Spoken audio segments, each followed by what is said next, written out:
Une voiture qui secoue la neige toute seule, un SUV qui se gare en crabe, une berline avec 2 frigos intégrés. Non, ce n'est pas de la science-fiction. C'est ce qui arrive au Canada en 2026. Et ça va tout changer. Le prix moyen d'une voiture neuve vient d'atteindre 50 000 $. Et pour ce prix, on vous vend encore des SUV avec des sièges en tissu et un écran grand comme un iPhone 4. Pendant ce temps, juste au-dessus de la frontière américaine, le Canada vient de faire un choix qui ressemble à un coup de poker monumental. Le pays ouvre la porte aux véhicules électriques chinois. Et quand je dis ouvrir la porte, je parle d'un vrai tsunami technologique. Parce que pendant que certains marchés s'accrochent à une technologie qui a 10 ans, le Canada s'apprête à voir débarquer des voitures qui ressemblent à des vaisseaux spatiaux. Des écrans géants en 8K de 45 pouces qui traversent tout le tableau de bord. Des phares qui projettent des films sur un mur. Des suspensions qui scannent la route 500 fois par seconde pour éviter chaque bosse. Et le détail qui fait le plus mal, elle coûte parfois moins cher qu'une Honda Civic d'occasion. Aujourd'hui, je vous emmène découvrir les 10 voitures de luxe chinoises les plus avancées qui pourraient choquer le marché canadien en 2026. Et si vous pensez que Tesla, c'est déjà le futur, accrochez-vous. Parce que vous n'avez encore rien vu, on commence par la 10e. Et croyez-moi, même au numéro 10, c'est déjà brutal. 10e position, le Zeekr 001. Je sais exactement ce que beaucoup vont se dire en voyant la silhouette. C'est juste un break. Stop. Ce n'est pas le break de votre grand-père qui part en vacances sur l'autoroute à 110 km/h. C'est un shooting break qui fait le 0 à 100 km/h en 3,3 secondes. Plus rapide qu'une Porsche Taycan Cross Turismo, pour littéralement la moitié du prix. Et je vous le dis franchement, on n'est qu'au numéro 10 et c'est déjà irritant. Regardez la face avant. Ces feux de jour verticaux ressemblent à des griffes lumineuses. Ça n'a rien de sympathique. Ça donne l'impression que la voiture veut mordre l'asphalte et intimider tout ce qui roule autour. Mais le détail qui me fait vraiment décrocher, ce sont les portes. Elles sont entièrement automatiques. Vous ne tirez pas une poignée, vous appuyez sur un bouton. La voiture scanne la zone avec des capteurs pour éviter de frapper un cycliste, un poteau, n'importe quoi. Et ensuite, elle vous présente la porte, comme un majordome robot. Sérieusement, pourquoi j'utilise encore mes muscles pour ouvrir des portes lourdes en 2026? Sous la carrosserie, configuration bimoteur intégrale, près de 800 chevaux. Et si vous prenez la grosse batterie de 140 kWh, la voiture revendique plus de 960 km d'autonomie, presque 1000 km. Avec une architecture 800 volts, vous branchez le temps d'un café et vous repartez avec 500 km dans le réservoir. À l'intérieur, cuir nappa partout, Alcantara au plafond, système audio Yamaha qui fait vibrer les sièges, écran central de 15 pouces qui coulisse vers le conducteur ou le passager. Et maintenant, le chiffre qui fait mal. En Chine, ça démarre autour de 40 000 $. Pour ce prix ailleurs, vous avez un SUV de base avec des sièges en tissu et du plastique dur partout. Mais attendez, parce que la suivante, elle peut faire quelque chose que je n'aurais jamais imaginé possible. 9e position, la Denza Z9 GT. Visuellement, on est sur un grand hatchback élégant qui vise la Porsche Panamera. Sauf qu'en dessous, c'est un monstre de 1000 chevaux. Et elle a une capacité qui ressemble à un bug dans la matrice. Le truc qui m'a détruit le cerveau, la direction arrière indépendante qui permet à la voiture de marcher en crabe. Imaginez une place de stationnement serrée dans le vieux Montréal, le centre de Paris ou n'importe quelle vieille ville européenne. Au lieu de faire le balai épuisant avant-arrière pendant 5 minutes, vous glissez en diagonale. Comme une pièce d'échec. C'est littéralement un cheat code pour la ville. Le design est agressif, très affûté. On sent la patte d'un designer venu d'Audi et Lamborghini. À l'arrière, les feux ont une forme sablier. Et il y a un spoiler actif qui se déploie à vitesse d'autoroute juste pour rappeler aux gens derrière que vous jouez dans une autre ligue. Mais l'intérieur, c'est l'excès assumé. 2 réfrigérateurs. Oui, 2. Un à l'avant, dans la console centrale. Un autre à l'arrière dans l'accoudoir, pour du champagne si vous voulez. Personne n'a besoin de 2 frigos dans une voiture. Mais est-ce que j'en ai envie? Absolument. Trimoteur. Un à l'avant, 2 indépendants à l'arrière. Résultat, près de 1000 chevaux, 0 à 100 km/h en environ 3 secondes. Et comme les moteurs arrière sont indépendants, l'ordinateur peut stabiliser la voiture si vous crevez un pneu. Il ajuste instantanément le couple sur les roues restantes pour garder une trajectoire droite. La voiture refuse littéralement de vous laisser partir en tête à queue. Le prix, environ 47 000 $. Là où d'autres vous vendent une sportive avec intérieur basique, ici vous avez une fusée qui se gare en crabe et stocke 2 frigos. Mais ça, ce n'est que le début, parce que la suivante retire carrément les rétroviseurs. 8e position, la Huawei Stelato S9. On entre dans une zone où la voiture ressemble à un produit technologique avant d'être une automobile. De l'extérieur, c'est très PDG de 2050. Pas de calandre. Des optiques qu'ils appellent Galaxy Headlights avec un effet cristaux lumineux. Et surtout, pas de rétroviseur. À la place, des caméras haute définition qui envoient l'image sur des écrans intégrés dans les portes. Moins de bruit aérodynamique, moins de traînées, une cabine plus silencieuse. Mais le vrai cerveau technologique de cette voiture, c'est ailleurs. La suspension utilise du lidar pour scanner la route en continu, jusqu'à 500 fois par seconde. Le système voit le ralentisseur avant vous, il voit le nid de poule, il voit l'imperfection, et il ajuste les amortisseurs instantanément. L'idée ? Vous pourriez passer sur une bosse en tenant un café brûlant sans en renverser une goutte. La voiture flotte sur l'asphalte. À bord, l'interface ne se comporte plus comme un vieux logiciel d'automobile. Ça répond comme un smartphone haut de gamme, fluide, instantané, zéro lag. Et c'est ça le message. La voiture devient une plateforme technologique roulante. Mais la suivante pousse le concept d'écran encore plus loin, beaucoup plus loin. 7e position, la Geely Galaxy E8. Je veux que vous visualisiez l'intérieur.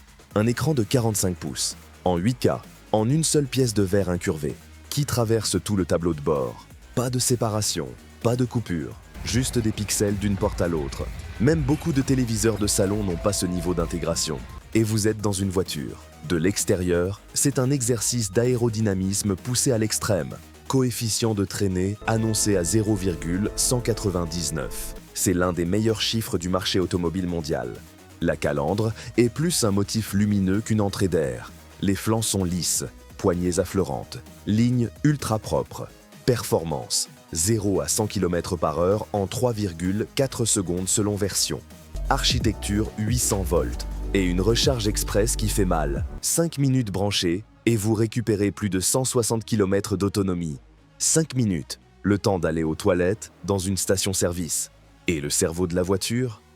Une puce Snapdragon 8295, présentée comme un ordinateur de gaming embarqué. Vous pouvez lancer des jeux vidéo lourds, utiliser l'écran comme une vraie plateforme de divertissement. Le prix annoncé en Chine, environ 25 000 $. Vous entendez bien ? 25 000. À ce tarif ailleurs, vous n'avez même plus forcément une compacte correctement équipée. Mais la suivante vise directement la voiture la plus vendue de Tesla, et elle arrive armée jusqu'aux dents. 6e position, la BYD Seal 2025. L'objectif est clair, chasser la Tesla Model 3 de son trône. Et sur la version 2025, ils n'ont pas juste retouché la voiture, ils ont ajouté du lidar. Cette petite excroissance sur le toit, c'est un capteur laser 3D qui voit le monde en 3 dimensions.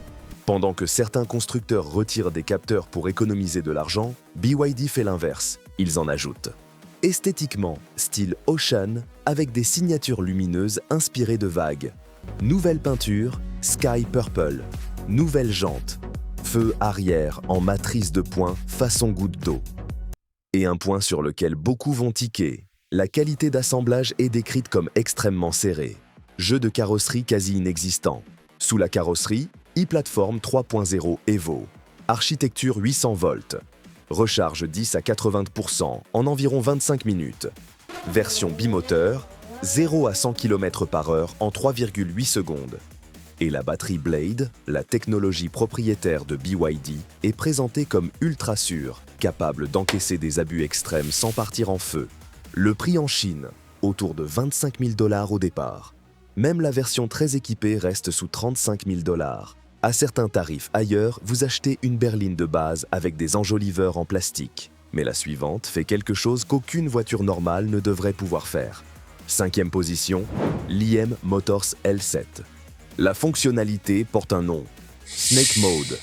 La voiture peut se déplacer en diagonale grâce aux 4 roues directrices indépendantes. Imaginez une berline qui glisse dans une place de parking comme Michael Jackson en moonwalk. C'est le genre de détail qui rend le stationnement presque ridicule. Mais ce n'est pas tout. Les phares sont des projecteurs DLP avec 2,6 millions de pixels.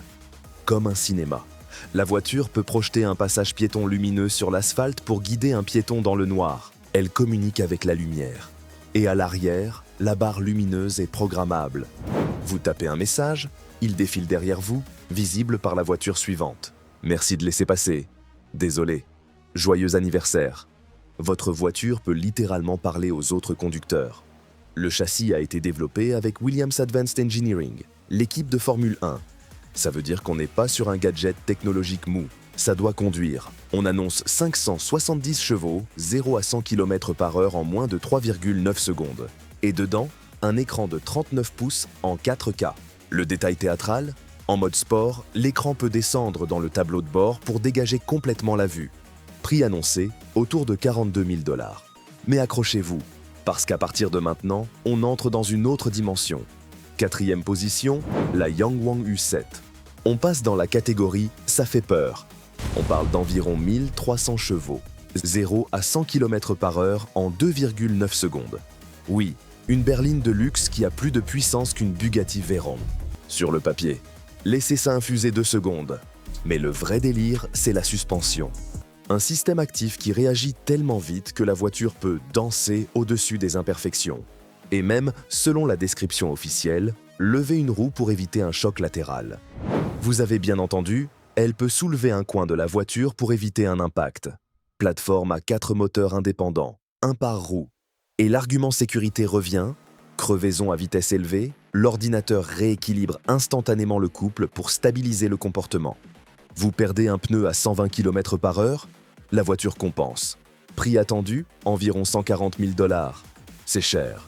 Mais l'idée, c'est simple, si ça portait un badge Ferrari ou Porsche, on serait à 500 000.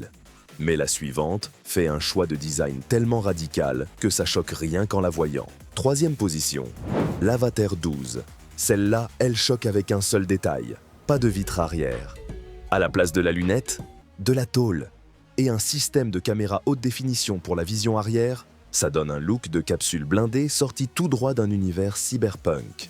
Une berline qui ressemble à un vaisseau spatial qui a atterri sur Terre par erreur. Et en 2026, ils annoncent une version trimoteur à 955 chevaux. Une berline familiale, sans vitre arrière, avec quasiment 1000 chevaux. Réfléchissez à ça une seconde. À l'avant, un panneau noir au bas du pare-brise, un écran LED matriciel qui peut afficher des messages, des emojis, des alertes.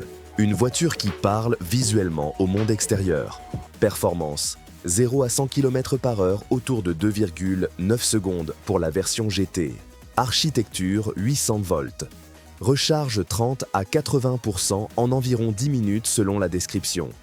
10 minutes, le temps de prendre un sandwich dans une station. Prix annoncé en Chine, autour de 41 000 $ au départ. Environ 55 000 $ pour la version GT haut de gamme avec 955 chevaux.